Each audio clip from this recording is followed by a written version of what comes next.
امام قرطبی رحمہ اللہ نے اس آیت مبارکہ سے 10 مسئلے استنباط کیے ہیں، 10 مسئلے اخذ کیے ہیں۔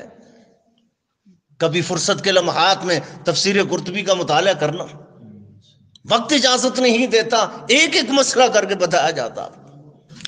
نحمدہ ونصلی ونسلم علی رسولہ الکریم، اما بعد فاعوذ باللہ من الشیطان الرجیم من حمزہ ونفخہ ونفثہ۔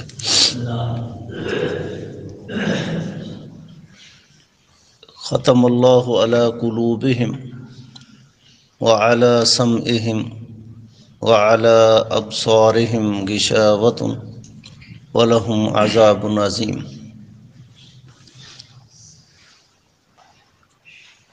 کل کے درس میں اہل کفار کا تذکرہ شروع ہوا تھا۔ یہ کافر لوگ نبی رحمت صلی اللہ علیہ وسلم کو مخاطب کر کے فرمایا گیا کہ ان کو آپ جتنا بھی سمجھائیں، ان پر قرآن پڑھیں، ان پر حدیثیں پڑھیں، انہیں واعظ کریں، نصیحت کریں، اللہ کے عذابوں سے ڈرائیں، ہدایت کی ترغیب دلائیں۔ اَأَنذَرْتَهُمْ أَمْ لَمْ تُنذِرْهُمْ، جتنا مرضی ان کو ڈرا لے، لا یؤمنون، یہ ایمان نہیں لانے والے۔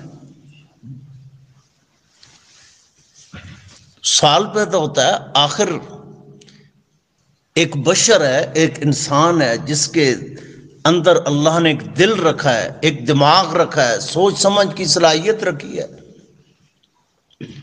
اور ایسی مقدس ترین ذات حضرت محمد کریم صلی اللہ علیہ وسلم واعظ نصیحت فرمائے، پھر کیسے اثر نہیں ہوگا؟ کیوں نہیں ہوتا؟ اگر اس لیے یہ ایمان نہیں لائیں گے جتنا مرضی آپ ان کو ڈرا لیں۔ اس کا سبب یہ ہے کہ ختم اللہ علی قلوبہم، اللہ نے ان کے دلوں پہ مہر لگا دی ہے۔ جس دل پر مہر لگا دی جائے وہ کیسے سمجھے گا؟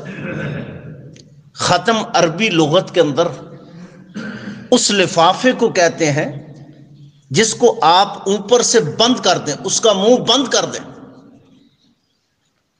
لا يدخل فیہ شیء ولا یخرج منہ شیء، نہ اس کے اندر کوئی شے داخل ہو سکے اور نہ ہی اندر والی چیز جو ہے وہ وہاں سے باہر آ سکے، اس کو کہتے ہیں ختم عربی لغت کے اندر۔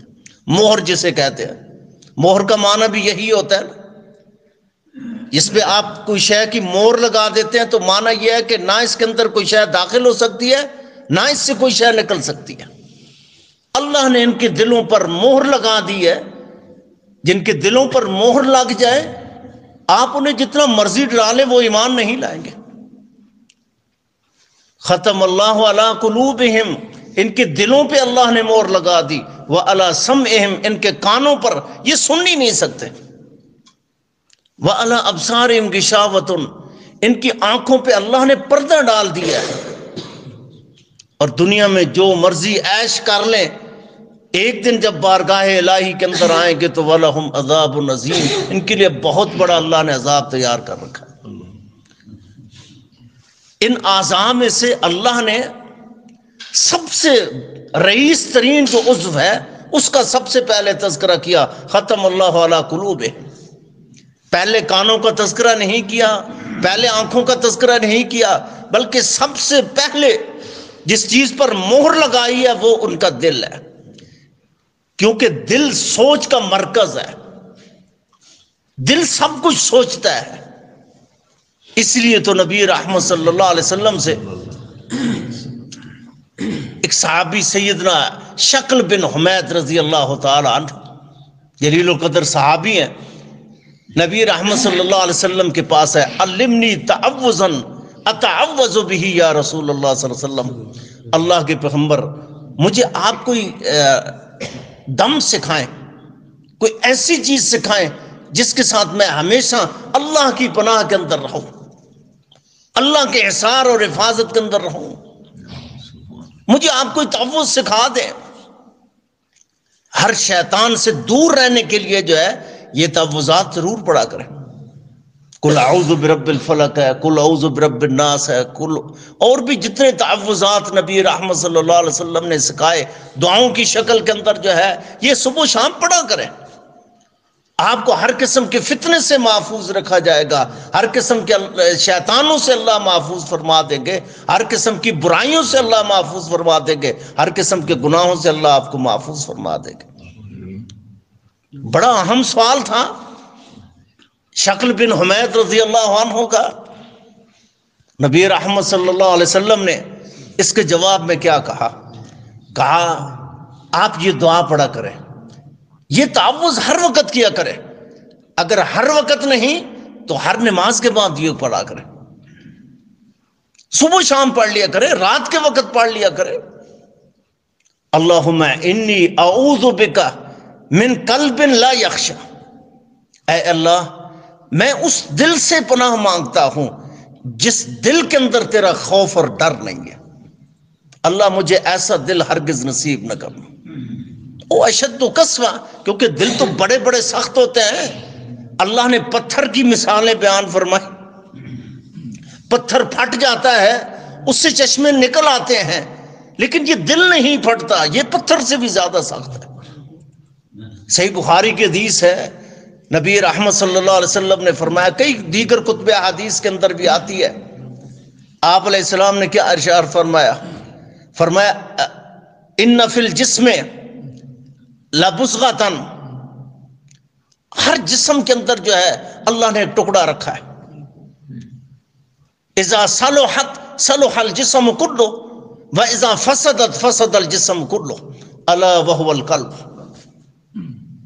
اگر یہ ٹکڑا جسم کے اندر جو رکھا ہے اللہ رب العزت نے، اگر یہ ٹکڑا درست ہے سارا جسم درست، اگر یہ ٹکڑا غلط ہو جائے تو پورا جسم جو ہے یہ تباہ و برباد ہو جائے گا، یہ گناہوں کا لتھڑا بن جائے گا، گناہوں کا مرکز ہو جائے گا، برائی کا مرکز ہو جائے گا. الا وهو القلب، اللہ کے پیغمبر نے کہا خبردار ہو جا، وہ یہ دل کا ٹکڑا ہے. اگر یہ درست ہے پورا جسم درست ہے، اگر یہ دل خراب ہو جائے برباد ہو جائے، آپ سمجھے پورا جسم تباہ و برباد ہوگا. اس پر امام خرائطی رحمہ اللہ نے، بڑے چوٹی کے محدث ہیں، اس پر ایک مستقل کتاب لکھی جس کا نام اعتدال القلوب ہے. کئی ایک روایات اور آثار اس میں اندر ذکر کیا. بڑی اعلیٰ ترین کتاب ہے عربی کے اندر. فرصت کے لمحات میں اللہ آپ کو توفیق دے اس کا مطالعہ کرے. بڑی قیمتی ترین حدیثیں اللہ کے پیغمبر کی لائی ہیں اور سلف صالحین سے بڑے عمدہ قسم کے آثار ذکر کیے ہیں. مالک بن دینار رحمہ اللہ، بڑے عظیم انسان، محدث، فقیہ، کیا ارشاد فرماتے ہیں؟ اعتدال القلوب کے اندر امام خرائطی رحمہ اللہ نے ذکر کیا ہے، امام اصفہانی نے الیۃ الاولیاء میں، اور امام احمد بن حنبل رحمہ اللہ نے کتاب الزہد کے اندر صحیح سند کے ساتھ یہ بات ذکر کی ہے کہ جس دل کے اندر جو ہے پریشانی نہیں ہے، جو دل کبھی پریشان نہیں ہوا، ان القلب اذا لم يحسن خرب، جو دل کبھی پریشان نہیں ہوا آپ سمجھے وہ دل تباہ و برباد ہو جائے گا. جس طرح مثال دے کر فرمایا، جس طرح ایک گھر ہے بڑا خوبصورت بنا دیا گیا لیکن اس کا رہائشی کوئی نہیں ہے، جب تک آپ اس کے اندر رہائش نہیں رکھیں گے ایک دن آئے گا وہ خوبصورت ترین گھر جو ہے وہ بھی تباہ و برباد ہو جائے گا. گھر کی آبادی جو ہے وہ رہائش کے ساتھ ہوگی، رہائشیوں کے ساتھ ہوگی، اور دل کی آبادی جو ہے وہ یہ غم اور ہم سے ہوگی. امام ابن ابی دنیا رحمہ اللہ نے اس پر ایک مستقل کتاب بھی لکھی، کتاب الہم والحزن کے. ایک ایک مسئلے پہ محدثین نے، ائمہ حدیث نے، سلف صالحین نے مستقل کتابیں لکھتی. نبی رحمت صلی اللہ علیہ وسلم کی حدیث ہے کتاب التوبہ کے اندر، حافظ ابن ابی دنیا رحمہ اللہ نے صحیح سند کے ساتھ یہ ذکر کیا کہ اذا اذنب المؤمن ذنبا كانت نقطة سوداء في قلبه فإن تاب واستغفر سُقِلَ. جب ایک بندہ گناہ کرتا ہے، ایک گناہ کرتا ہے، اس کے دل پہ ایک سیاہ نقطہ لگ جاتا ہے. اگر استغفار کر لے، توبہ کر لے، وہ نقطہ ختم ہو جائے گا. اور اگر استغفار اور توبہ تائب نہیں ہوگا تو یہ نقطے بڑھتے جائیں گے. جیسے جیسے گناہ بڑھتے جائیں گے یہ دل کی سیاہی بڑھتی جائے گی، حتیٰ کہ ایک وقت ایسا بھی آئے گا ختم اللہ علی قلوبہم، اللہ اس دل پہ مور لگا دیں گے، کوئی شے اس پہ اثر انداز نہیں ہوگی. اگر دلوں کی سیاہی کو دور کرنا چاہتے ہیں، ختم کرنا چاہتے ہیں، تو اللہ کے پیغمبر نے کیا کہا؟ ان تاب واستغفر، اسے چاہیے کہ توبہ طائب ہو، اپنے گناہوں پہ پچھتاوا اختیار کرے، ندامت اختیار کرے، شرمندگی اختیار کرے. اب ندم ہو توبہ، تو یہ جو ندامت ہے یہی تو توبہ ہے. یہ بہت بڑی تربیت ہے، بہت بڑی اصلاح کا ذریعہ اللہ نے اسے بنایا. آج آپ دیکھیں لوگ جب گناہوں سے توبہ طائب نہیں ہوتے، گناہ کرتے جاتے ہیں حتیٰ کہ ان کا دل سیاہ ہو جاتا ہے، کوئی شے اس پہ اثر نہیں کرتی، نہ قرآن اثر کرتا ہے نہ حدیث اثر کرتی ہے. اس وقت وہ کائنات کا بد نصیب ترین انسان ہو جاتا ہے. یہ حیا جو ہے، یہ شرم ہے، یہ ہر چیز جو ہے اسی چیز کے ساتھ تو آتی ہے. توبہ استغفار کے ساتھ گناہوں کی کثرت تب ختم ہوتی ہے، ایمان کے اندر روحانیت آتی ہے، مٹھاس پیدا ہوتی ہے، حلاوت پیدا ہوتی ہے، جب انسان گناہ کر کے اپنے اللہ سے صدق دل کے ساتھ توبہ طائب ہو جاتا ہے. تو نبی رحمت صلی اللہ علیہ وسلم نے ختم اللہ علی قلوبہم وعلی سمعہم، یہ دل جو ہے یہ اچھائی کا بھی مرکز ہے، اور یہ دل جو ہے یہ برائی کا بھی مرکز ہے. اب آپ کے دائرہ اختیار میں ہے، آپ اسے اچھا مرکز بنانا چاہیں تو بنا سکتے ہیں، اسے برا مرکز بنانا چاہیں تو آپ کی مرضی کی بات ہے. نبی رحمت صلی اللہ علیہ وسلم نے سیدنا شکل بن حمید رضی اللہ عنہ کو جو تعوذ سکھائے، جو دعا سکھائی، وہ کیا تھی؟ اس کا پہلا ٹکڑا کیا تھا؟ اللہم انی اعوذ بک من قلب لا یخشع ومن نفس لا تشبع ومن علم لا ينفع ومن دعاء لا يستجاب لها. 4 چیزوں کے بارے میں نبی کریم صلی اللہ علیہ وسلم پناہ مانگی. اے اللہ مجھے ایسا دل نصیب نہ کر جو انتہائی سخت ہو، جس کے اندر خشوع اور ڈر نہ ہو، جس میں اللہ تعالی خوف نہ ہو، ایسا دل مجھے ہرگز نصیب نہ کرنا. مجھے ایسا علم بھی نصیب نہ کرنا جو علم نفع بخش نہ ہو، سود مند نہ ہو، جو میری تباہی اور بربادی کا سبب کہیں نہ بن جائے. تیسرا وَمِن نَفْسٍ لَا تَشْبَعْ، ایسا جسم نصیب نہ کرنا، ایسا نفس نصیب نہ کرنا جو کبھی بھرتا ہی نہیں ہے، کبھی اس کی لالچ ختم ہی نہیں ہوتی، کبھی اس کی حرص ختم ہی نہیں ہوتی، بس یہی کہتا ہے اور آ جائے اور آ جائے اور آ جائے. ایسا نفس بھی اللہ نصیب نہ کرنا. وَمِن دُعَاءٍ لَا يُسْتَجَابُ لَهَا، اللہ اس دعا کی بھی مجھے ہرگز توفیق نہ دینا، محفوظ رکھنا جو دعا تیری بارگاہ میں قبولیت کے لیے جاتی نہیں ہے. جس دعا کی قبولیت ہی نہیں ہے، اللہ اس دعا کی مجھے ہرگز توفیق نہ دینا. اس لیے یہ دل جو ہے یہ بڑا اہم ترین مرکز ہے، اہم ترین یونٹ ہے، اس کی صفائی رکھے. نفاق یہاں پیدا ہوتا ہے، کفر یہاں پیدا ہوتا ہے، شرک یہاں پیدا ہوتا ہے. دنیا کی ہر غلاظت جو ہے، نجاست جو ہے، برائی جو ہے، وہ اسی مرکز کے اندر پیدا ہوتی ہے. تب تو رسول اللہ صلی اللہ علیہ وسلم فرمایا اذا صلحت صلح الجسم کلو واذا فسدت فسد الجسم کلو. یہ صحیح ہے تو سارا جسم صحیح ہے، اگر یہ تباہ و برباد ہو گیا تو سارا جسم تباہ و برباد. نبی رحمت صلی اللہ علیہ وسلم نے اس لیے تو ارشاد فرمایا، یہ بڑا اہم ٹکڑا تھا، ختم اللہ علی قلوبہم، اللہ نے ان کے دلوں پہ مہر لگا دی. اب یہ قرآن کیسے سمجھیں گے؟ لا یفقہون لا یعقلون لا یسمعون. بہت سارے لوگ ہیں، دل تو ہر انسان کو اللہ نے دیا ہے نا. لہم قلوب لا یفقہون بہا، ان کے پاس دل ہیں لیکن سمجھنے کے لیے تیار نہیں. وَلَهُمْ أَعْيُنٌ لَا يُبْصِرُونَ بِهَا، ان کو اللہ نے آنکھیں دی ہیں لیکن دیکھنے کے لیے تیار نہیں. وَلَهُمْ آذَانٌ لَا يَسْمَعُونَ بِهَا، ان کو اللہ نے کان دیے ہیں لیکن قرآن سننے کے لیے تیار نہیں ہے. أُولَٰئِكَ كَالْأَنْعَامِ بَلْ هُمْ أَضَلُّ، یہ تو ڈنگر ہیں بلکہ اس سے بھی بدتر ترین مخلوق ہے. دل تو ان کے پاس ہی ہوتا ہے کان ان کے پاس بھی ہوتے ہیں، زبان بھی ہے، سب کچھ ہے. یہ تو ڈنگروں سے بھی بدتر لوگ ہیں. ختم اللہ علی قلوبہم، یہ کائنات کے بدترین لوگ ہیں جن کے دلوں پر اللہ نے مہر ضبط کر دی، جن کے کانوں پہ اللہ نے مہر لگا دی. نہ بصیرت کی دولت رہی ہے، نہ بصارت کی دولت. بصیرت کا تعلق جو ہے وہ دل سے ہوتا ہے، اور نظر اور بصارت کا تعلق جو ہے وہ آنکھوں سے ہوتا ہے. ان کے پاس آنکھیں ہونے کے باوجود جو ہے یہ بینائی نہیں ہے، دیکھنے کی طاقت نہیں ہے. قوت گویائی موجود ہے، سماع موجود ہے، آلہ موجود ہے، کان موجود ہے، لیکن سن نہیں سکتے. دل اللہ نے رکھے ہیں ان کے جسم کے اندر، لیکن سمجھنے کے لیے تیار نہیں. تفسیر ابن ابی حاتم کے اندر دیکھیں، بلکہ امام قرطبی رحمہ اللہ نے اس آیت مبارکہ سے 10 مسئلے استنباط کیے ہیں، 10 مسئلے اخذ کیے ہیں. کبھی فرصت کے لمحات میں تفسیر قرطبی کا مطالعہ کرنا، وقت اجازت نہیں دیتا، ایک ایک مسئلہ کر کے بتایا جاتا. ختم اللہ علی قلوبہم، یہ نبی رحمت صلی اللہ علیہ وسلم کو مخاطب کر کے کہا گیا، ان الذین کفروا سواء علیہم انذرتہم ام لم تنذرہم. اے نبی رحمت صلی اللہ علیہ وسلم، یہ جو کافر ہیں آپ ان کو ڈرائیں یا نہ ڈرائیں، ڈرانا نہ ڈرانا برابر ہو چکا ہے ان پر، یہ کبھی ایمان نہیں لائیں گے. کیوں؟ ان کے دلوں پہ اللہ نے مہر لگا دیا. کلا بل ران علی قلوبہم ما کانوا یکسبون، ان کے دلوں پہ اللہ نے مہر لگا دی ہے.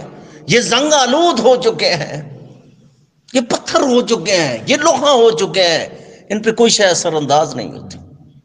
نبی رحمت صلی اللہ علیہ وسلم فرمایا کہ بنو آدم کا جو دل ہے، ہر انسان کا جو دل ہے، اللہ کی 2 انگلیوں کے درمیان ہے.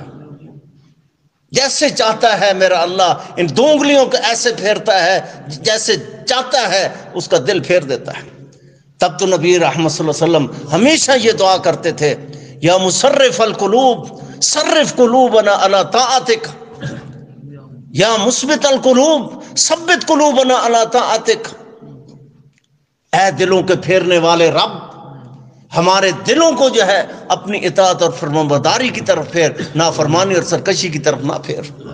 آپ بھی یہ دعا کیا کریں، اللہم ثبت قلبی علی طاعتک، یا مصرف القلوب ثبت قلبی علی طاعتک.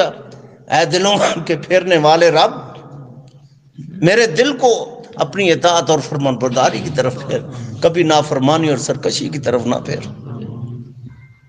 تو یہ کافر جو ہیں ان پر ڈرانا اور نہ ڈرانا برابر کیوں ہو چکا تھا؟ اس حد تک انہوں نے سرکشی کی اور بغاوت کی، اللہ نے ان کے دلوں پر مہر لگا دی، ان کے کانوں کو بند کر دیا، ان کی آنکھوں پہ پردے ڈال دیے. وَلَهُمْ عَذَابٌ عَظِيمٌ، یہ کیا سمجھتے ہیں کہ سدا دنیا کے اندر رہنا ہے؟ یہ دنیا کبھی ختم نہیں ہوگی، یہ ختم ہونے والی ہے. وَمَا الْحَيَاةُ الدُّنْيَا إِلَّا مَتَاعُ الْغُرُورِ، یہ دنیا تو دھوکے کا سامان ہے، یہ دنیا تو فراڈ کا سامان ہے، یہ دنیا جو ہے یہ تو تباہی کا سامان ہے. اس دنیا کے بعد ایک دن ہم میں سے ہر ایک نے اپنے اللہ کی عدالت کے اندر پیش ہو جانا ہے. انا للہ و انا الیہ راجعون جو ہم کہتے ہیں، ہم سب اللہ کے لیے ہیں، اور ہم سب نے اپنے اللہ کی طرف لوٹ کے واپس جانا ہے، اور زندگی کی پائی پائی کا حساب دینا ہے. اس دل کے بارے میں پوچھا جائے گا، اس کان کے بارے میں پوچھا جائے گا، دل کے بارے میں پوچھا جائے گا، اس کو کہاں استعمال کرتا رہا، اس کے اندر کون کون سی سوچیں پیدا کرتا رہا، اور ان کانوں کے ساتھ جو ہے دنیا کی کون سی چیزیں سنتا رہا، کلام اللہ سنتا رہا یا دنیا کی فحش باتیں سنتا رہا. حالا ابصارہم، اللہ نے یہ آنکھیں دی ہیں، کتنی نعمت دی ہے. جس کے پاس یہ آنکھوں کی دولت نہیں ہے، آپ اس نابینے سے پوچھیں اس کی کیا قدر و قیمت ہے. ایک آنکھ بنوانے کے لیے کئی کئی لاکھ روپے ہم خرچ ہیں، کئی کئی ہزار خرچ کرتے ہیں، اور اللہ نے یہ مفت نعمت دے دی ہے. اس کی قدر تب ہوتی ہے جب انسان آپریٹ کرواتا ہے، آپریشن کرواتا ہے، ہزاروں روپے خرچ کرتا ہے، اس کے باوجود بھی وہ بینائی نہیں آتی جو اللہ نے پہلی دفعہ فطرتاً پیدا کی تھی. وہ مفت بھی ہے، اعلیٰ بھی ہے، اس کے کوئی چارجز بھی میرا اللہ نہیں لیتا. صرف ضرورت اس بات کی ہے کہ ہم ان آنکھوں کے ساتھ کلام اللہ کو دیکھیں، سمجھیں، پڑھیں، اللہ کے پیغمبر کی حدیثیں دیکھیں، سمجھیں اور پڑھیں، تاکہ دنیا اور آخرت جو ہے ہماری بہتر ہو جائے۔ اللہ رب العزت سے دعا ہے اللہ مجھے اور آپ کو کما حق اس پہ عمل کی توفیق نصیب فرمائے، زندہ رکھے کتاب و سنت پہ، موت نصیب فرمائے کتاب و سنت پہ۔ سبحانک اللہم ربنا و بحمدک، اشہد ان لا الہ الا انت، استغفرک۔